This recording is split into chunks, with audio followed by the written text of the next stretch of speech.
This may be difficult for people to understand, especially in the mainstream media, but I am happy that there appears to be some kind of rational realignment between this great president and the truth and what's going on, because this summit in Alaska, they're still trying to figure out what happened, still trying to figure out why the seeming 180. But the summit in Alaska may not have produced a signed deal as of yet, but it did produce something, I think, that many people will consider to be far more relevant and consequential and important and critical, and that is to expose the collapse and the end of old Western tropes and narratives. It showed, I think, the world that the story Washington and Brussels and others have been selling for years, that Russia is this pariah, this evil, dark, the evil empire, that Putin is some kind of a rogue outlaw, of Ukraine is the last stand, the bastion of democracy. This is over. It's done. So let's look at what actually happened and what I think historians will be saying. The meeting opened very interesting. Remember it was almost the pageantry of it. Remember the two enormous, aircraft rolling onto the tarmac, meeting, in succession, the pageantry, the president stepping out at exactly the same moment.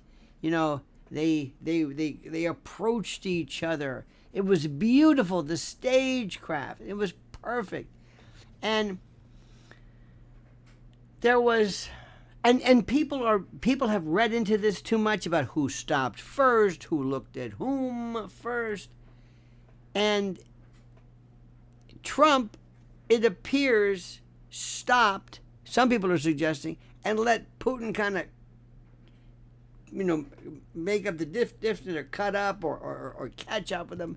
And the world is looking for some kind of a peaceful and a spirited denouement. Now, at that moment, it felt to many people like we were just watching something that the world was watching, that they were sitting around and looking for this moment, this incredible moment, the handshake, the just a hint that maybe this nonsense was over. And let me tell you something. That handshake was huge. Huge. Hundreds of reporters packed onto this Elmendorf-Richardson Joint Air Force Base. They expected some kind of fireworks or I don't know, slapping each other. They thought they'd hear about, I don't know, breakthroughs and ceasefires and whatever. But instead, it was something different. It was, some people might say it was anticlimactic, some people, whatever. It was really what some people called a summit where nothing was accomplished, where the deal was really a no deal. It wasn't really, we're not really sure what happened. After hours behind closed doors, Trump and Putin emerged before the cameras with this one announcement: no deal yet. It might be kind of like a black smoke or something, to go back to that papal analogy. No expanded sessions, no let's continue working, no joint declaration. Putin left to lay flowers at the graves of Soviet pilots from the Second World War, and he boarded the plane. That was it. So what the hell was that all about? And they're still trying to figure this out. I remember, much of this has already been determined ahead of time. It didn't just happen then. Now, for Trump, the peace process, what he's trying to do, is about optics. He wants an image. He wants a tough guy, strong image. I mean, who doesn't? The photo op with Putin and Zelenskyy shaking hands. It was almost like, it reminds me of like Camp David, the old days of people trying to bring. Jimmy Carter did it. Clinton did it. He wants the credit. He wants the focus. He wants to be the man in history who forced peace where others failed. He said this. He was talking about how, remember, he said, in 24 hours I could bring a deal Trump things are a deal. It's a real estate deal. It's a construction deal. I mean, after all, Trump's worked with theoretically organized crime, some pretty tough characters. This should be a piece of cake. Remember his triumph with Azerbaijan and Armenia? Remember that one? That's good. That's good. Donald Trump loves the twofer, the repeat, the three-peat. But this time, he wanted something that would be his legacy. Forged, who does it? I'm not telling you anything you don't know. And for Trump and Russia and Moscow, well, this wasn't theater. This was business. And the Kremlin has no interest in kind of this symbolic, shambolic, symbolic nonsense. It doesn't want cheap pageantry and theater. The Russian delegation knew that it was not going to be posing for the cameras. That wasn't the goal. But to shift the direction, to shift the focus. For Putin, substance comes first, optics later. And it is incredible. The real obstacle, any handshake between Putin and Zelenskyy, can only happen after terms are hammered out directly between Putin and Trump. Zelenskyy isn't at the table as an equal. That's got to be tough. He's the subject of the negotiation. He's the subject matter. But he's not the author. He's not the director. He's not a grand participant. Whatever's going to be decided ultimately between Trump and Putin, old Zell will have to just take it and swallow it. That's why he's got all his European folks today to basically make the case, because they realize this is over. See, that's the problem. This is all about nothing to do with them. And I'm praying that this president sees what he should have seen years ago. Think about this. Trump has always wanted two things.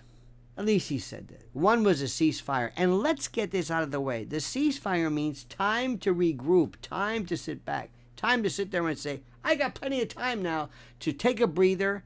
Who during a boxing match, when you're clobbering your opponent, wants your opponent to sit back, have some water, hit the stool, relax, take some time off, and then we'll pick it up later when you're feeling refreshed? It doesn't work like that. Trump wanted this. Trump wanted to show, because he's great at domestic stuff, great at borders, great at tariffs, great at economics, and he is. But Trump, this was his chance to say, I'm Nixon. I'm in many respects, Reagan. Putin wanted that, but only on Russian terms. And his terms are simple. I've said this a million times. Ukraine must leave Donbass, period. Among others, no NATO, no regrouping. You want to have a neutral. You want the four oblasts and Crimea. You've heard me say this to the point. I'm sounding like a parrot. I'm saying it over again. By the way, the reason why I do sound like a parrot is he's been saying this since day one for years. Now people are suggesting, and there's all these leaks. Everybody's leaks. Everybody knows what's going on. They're suggesting now that Russia made progress, that Trump now seems open maybe to seeing whether he can basically, put the arm on Ukraine and Europe, I don't know, to accept his conditions. If so, that's incredible. That means that Russia won. Okay? And Trump has to do not only to bring upon some peace, but to make sure he says, I'm the winner, that I'm the deal maker. I'm the negotiator in chief.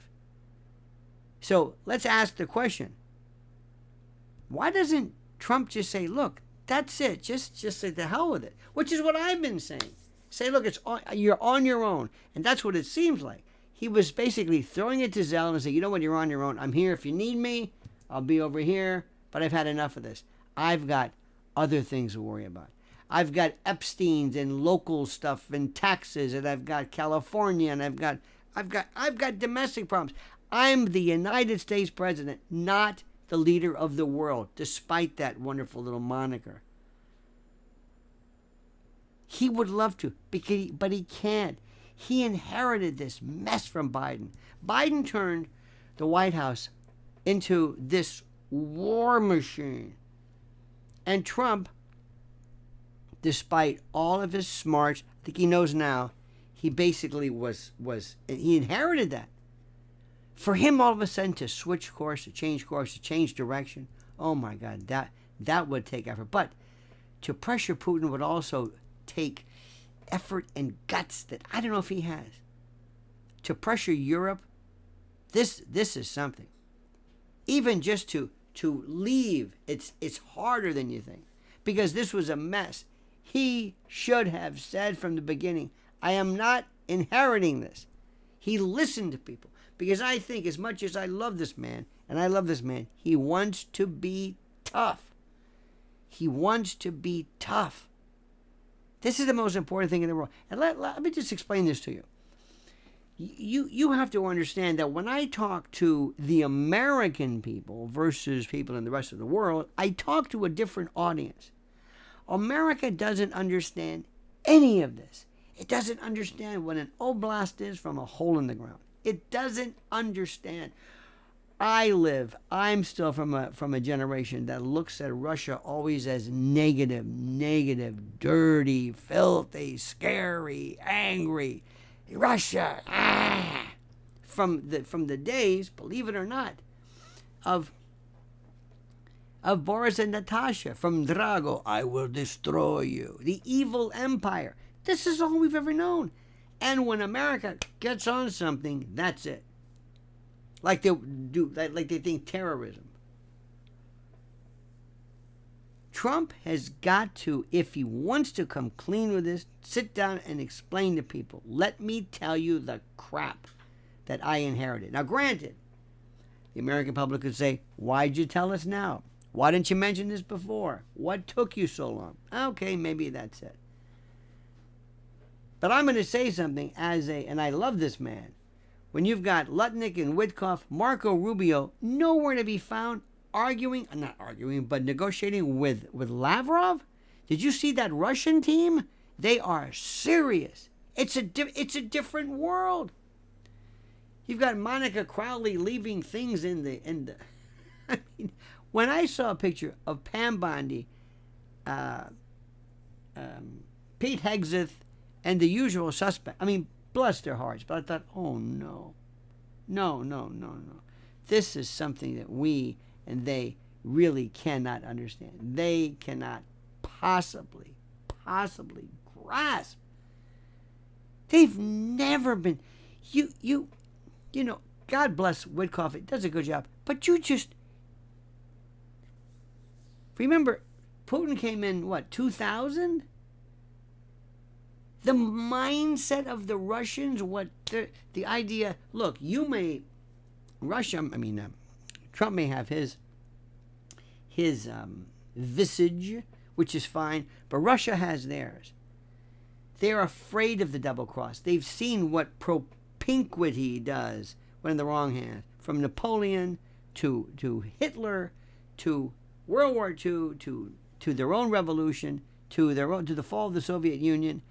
Not only that, to NATO, to containment.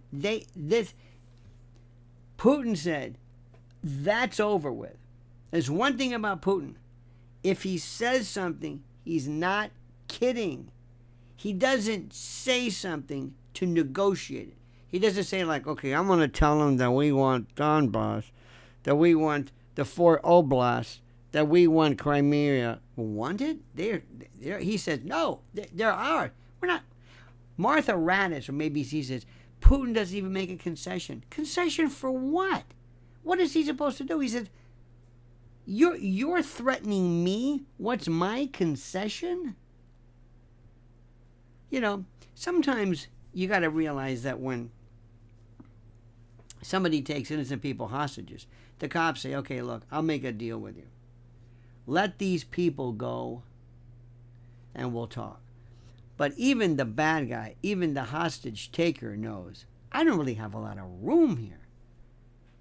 How could Putin, you know that they've spoken, I think, before or between before this happened. And before I forget, imagine what Gomer Pyle's going to say. Lindsey Graham, oh my God, you've heard this. America talks such crap. Do you hear what Hegseth was talking about China, how he's going to bury China? Can you imagine somebody telling us this? They think they're on Fox News. I swear to God, they live in a world of Fox News. Fox News is not a reality. It's a cable news program with people who don't know what they're talking about. Well, with all due respect. So let me just say something to this president. I'm proud of you. It takes more guts, more wherewithal, and a better deal maker to realize this is nuts, to back up and back off than to pursue this nonsense.